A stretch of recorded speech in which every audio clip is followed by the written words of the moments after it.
বিপদে পতিত হওয়ার জন্য। আল্লাহ তালাকের বিধান দিয়েছেন বিপদ থেকে মুক্তি পাওয়ার জন্য, আর আমাদের দেশে তালাক দেয় বিপদে পড়ার জন্য। আমার ভাইজান, বিষয়টাকে আমরা শুনবো একখানা আয়াতের মাধ্যমে, প্রথম আয়াতের মাধ্যমে। সহায়ক হিসাবে এই সূরারই 4 নম্বর আয়াতটুকু আমরা নিব, কিন্তু মূল আলোচনা প্রথম নম্বর আয়াত, 1 নম্বর আয়াত সূরা তালাক 28 নম্বর পারা 1 নম্বর আয়াতের মাধ্যমে আমরা বিষয়টা উপস্থাপন করব ইনশাআল্লাহ। এজন্য আমি আমার খুতবাতে প্রথম নম্বর আয়াত কানাই সূরা তালাকের তেলাওয়াত করিয়াছিলাম। আমার ভাইজান, বিষয়টাকে আমরা 3 ভাগে ভাগ করব। কয় ভাগে ভাগ করব? 3 ভাগে ভাগ করব। একটা হলো তালাক কখন দিবি, তালাক কখন দিবি। আরেকটা হলো তালাক কিভাবে দিবি। আরেকটা হলো তালাকের পরে কি করবি। কয়টা হইল? 3টা। তালাক কখন দিবে, তালাক কিভাবে দিবে, তালাকের পরে কি করবে। অথচ এই 3টাতে আল্লাহর বিধান যেই রকম, সমাজের মানুষ তালাক দেয় এর বাহিরে। এই 3টাতেই গলত, 3টাতেই ভুল। এজন্য বলেছি তালাকের বিধান দিছেন আল্লাহ বিপদ থেকে মুক্তি পাওয়ার জন্যে, কিন্তু আমাদের দেশে বর্তমানে তালাক দেয় বিপদে পড়ার জন্য। আমার ভাই, তালাকের বিধান কেন আসলো? যদি কোনো কিছুতেই কাজ না হয়, এই মহিলাকে নিয়ে বিপদ দাঁড়াবে, তাহলে ওই বিবাহের বন্ধনকে ছিন্ন করার জন্যে তালাকের বিধান আছে, যাতে করে এরা স্বামী স্ত্রী ঝগড়ার এমন পর্যায়ে পড়ছে যে আর কোনো সমাধানের পথ নেই। এখন হয়তো একজন আরেকজনকে জবাই করার ফালা আসতে পারে। সুতরাং এমন বিপদ থেকে বাঁচার জন্যে আল্লাহ তালাকের বিধান দিয়েছেন। আমার ভাইজান, আসুন আমরা আয়াতে আসি। এই 3টা দ্বারা যে করলাম, তালাক কখন দিবে, তালাক কিভাবে দিবে, তালাকের পরে কি করবে, সবটা আলোচনাই আয়াতে আসবে ইনশাআল্লাহ। আমরা আয়াতের মাধ্যমে কথাগুলি বুঝতে থাকি। ইয়া আইয়ুহান নাবিয়্যু ইযা তাল্লাকতুমুন নিসা ফাতাল্লিকুহুন্না লিইদ্দাতিহিন ওয়া আহসুল ইদ্দাহ ওয়াত্তাকুল্লাহা রাব্বাকুম লা তুখরিজুহুন্না মিন বুয়ুতিহিন্না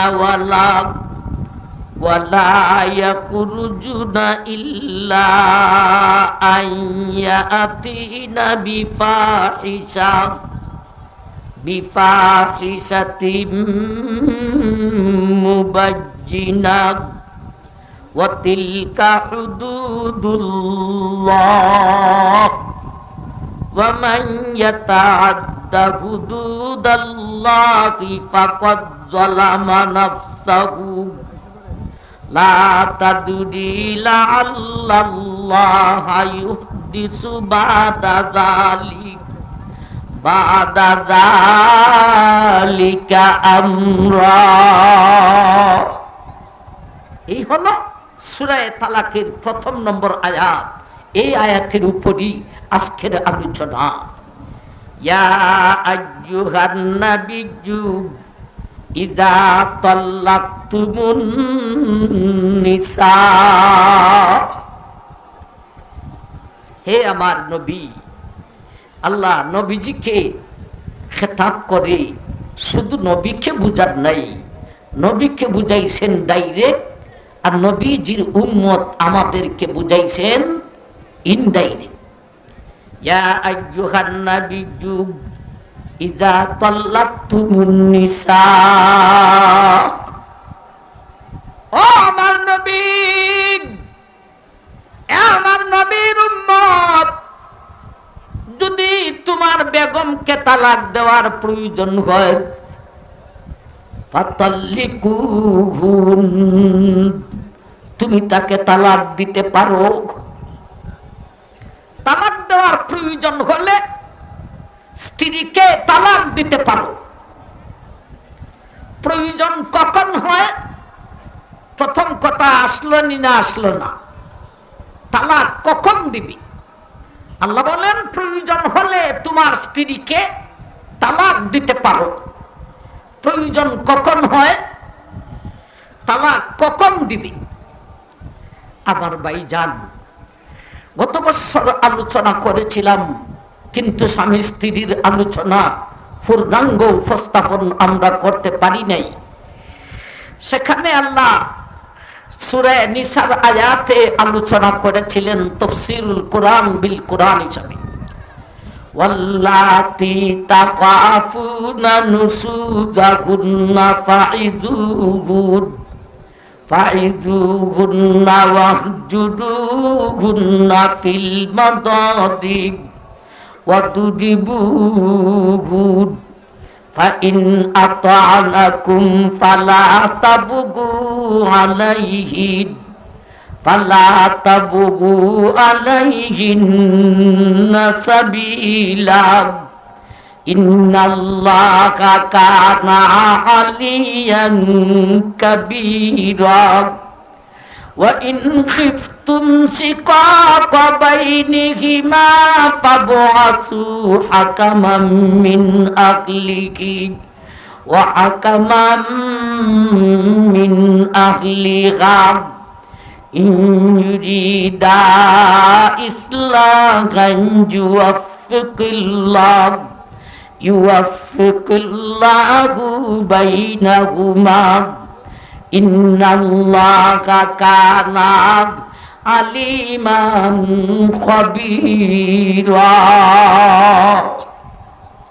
আল্লাহ সেই আয়াতে বলেছেন তালাক কখন দিতে হয়। এখানে আল্লাহ বলেন, হে আমার নবী, হে আমার নবীর উম্মতের পুরুষ, স্বামীর দল স্ত্রীকে যদি তালাক দেওয়ার প্রয়োজন হয়, তালাক দিতে পারো। প্রয়োজন যদি হয়, কখন প্রয়োজন হয়? আল্লাহ বলেন, আল্লাতি তাকাফুনা নুশুজাহুন্না ফাইজুহুন। ও দুনিয়ার মানুষ, স্বামী আর স্ত্রী যদি দুইজনের ঝগড়া লাগরে, সাথে সাথে তালাক দিয়া দিও না। না, আল্লাহ বলেন ফাইজুহুন, আগে তুমি তারে ওয়াজ করিয়া বুঝাও। ঝগড়া লাগার সাথে সাথে তালাক দিবে না, আগে বুঝাইবি? সবই উত্তর দিবেন, আগে কি করবে? বুঝাইবে। ভাই, বিস্তারিত ওই আয়াতের আলোচনা করা যাবে না, এই আয়াতে আসতাম। বুঝাইতে হবে। আবার আল্লাহ বলেছেন ওয়াজ করিয়া বুঝাইও। ওয়াজ করিয়া কেমনে বুঝাইবে? ওয়াজ কি আর সকলে জানে? একটা কথা বললেই ওয়াজ হইয়া যায়, বাকি কথা আপনার বিবেক দিয়া বলবেন। একটা কথা লাগাইলে ওয়াজ হইয়া যায়, সেই কথাটা কি?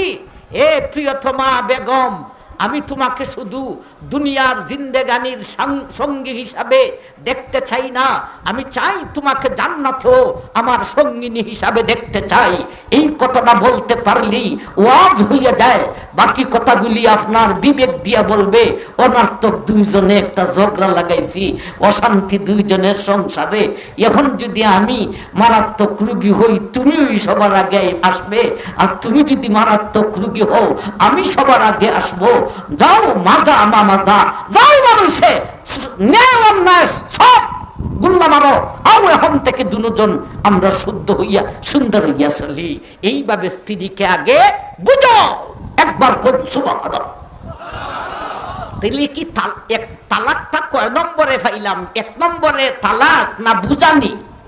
বুঝানি। এরপরে বলেন ওয়াল্লাতি তাকাফুনা নুশুজাহুন্না ফাইযুহুন ওয়াহজুরুহুন্না ফিল মাদাদি।